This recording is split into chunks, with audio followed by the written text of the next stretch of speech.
Like, it's just like I've been in a wilderness season for so long, and I just am praying I can break out of it. The wilderness is where you trust God, but you haven't yet 100% trusted God. Like, and don't judge me because you have no idea I trust God way more than you do. Okay? Because if you knew the battles that I have to face, you would understand what I'm saying. Like, that I trust God. I trusted God 100%. I literally read the Bible. It was like, do not sit, stand, or walk with sinners. And I was like, all right, I'm gonna be homeless then. And I was homeless. And then I ended up in the hood. And then I almost got killed. Then the girls were looking for me, trying to kill me. And then I went to another hood.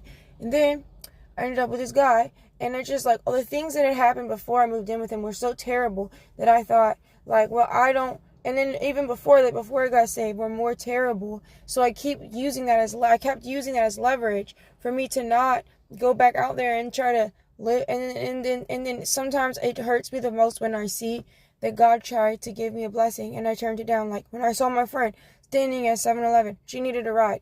And I thought, no, she's going to get me to leave this man because she's a house hopper. She likes to do a lot of drugs and she wants to corrupt me and turn our situation crazy like it was before. And we both end up in jail. And I just said, no, don't give her a ride because of, little things that I thought maybe she was crazy. So then she ended up dying. And then, like, I just see, like, sometimes things are my fault. And then, like, I just pray and scream and like cuss out God because I'm so angry. And then my grandma dies, and then just certain things like where kids that were put into my life where like I think God was literally telling me to hug them even though they're sick and like because their mother will not hug them. But like the mother already felt like this is way later after I moved on from that relationship that was abusive and terrible.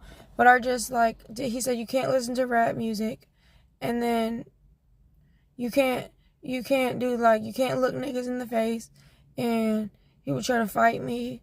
He taught me how to fight and stuff, but like I didn't listen to King Von. I didn't even know he was a rapper, or else that would have clicked in my head. Boom, go to Chicago, and find King Von, and like literally everything in your life.